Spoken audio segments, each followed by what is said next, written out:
actuellement dans la cathédrale Saint-Jean-Baptiste d'Alès, face au grand orgue historique, un héritage des siècles passés. Cet instrument a été construit à partir de 1728 et agrandi en 1729. Il avait été commandé en 1728 par le troisième évêque d'Alès, Monseigneur Charles de Banne d'Avéjan, à un facteur installé dans le sud de la France, Charles Boisselin. Charles Boisselin a construit le magnifique grand buffet sculpté dans le style Louis XIV, qui comporte tout le vocabulaire ornemental de cette époque: coquille Saint-Jacques, feuilles d'acanthe, fleurons, surmonté de 3 tourelles avec des anges musiciens. En 1782, cet instrument est agrandi d'un positif de Do construit par Jean-François Lépine. Cet orgue a la caractéristique de posséder 60% des jeux qui ont été construits au XVIIIe siècle par Charles Boisselin et Jean-François Lépine.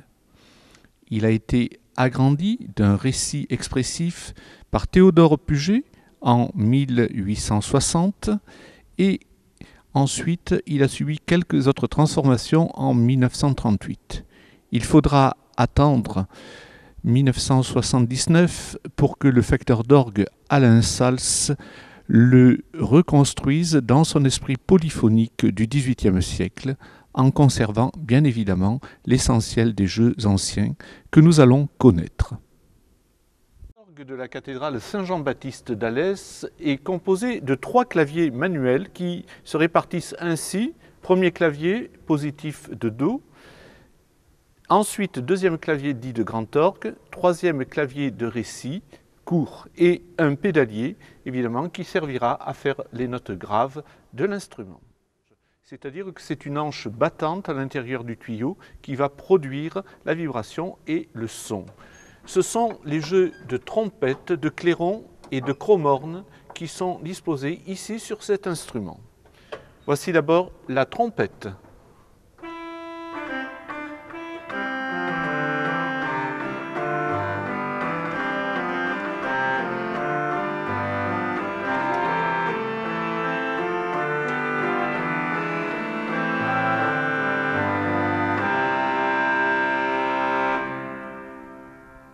Je lui rajoute le clairon.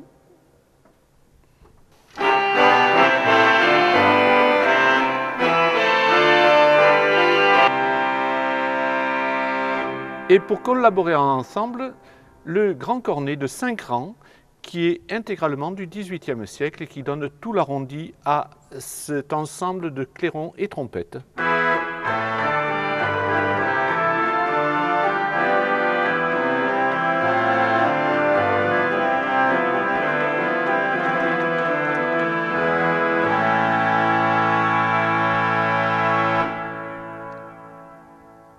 Un jeu typique d'anche de cet instrument, le beau chromorne de la fin du XVIIIe siècle, qui possède également ses languettes d'origine.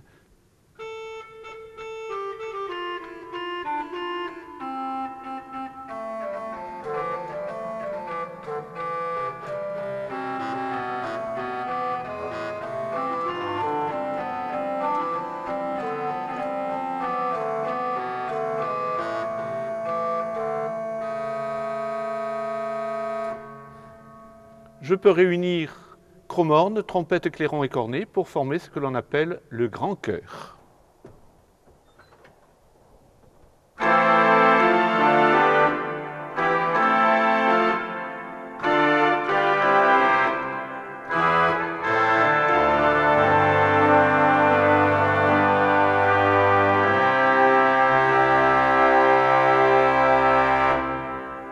Et enfin, comme hanche dernière, au niveau du pédalier que nous n'avons pas encore entendu, je rajoute la trompette et le clairon du pédalier.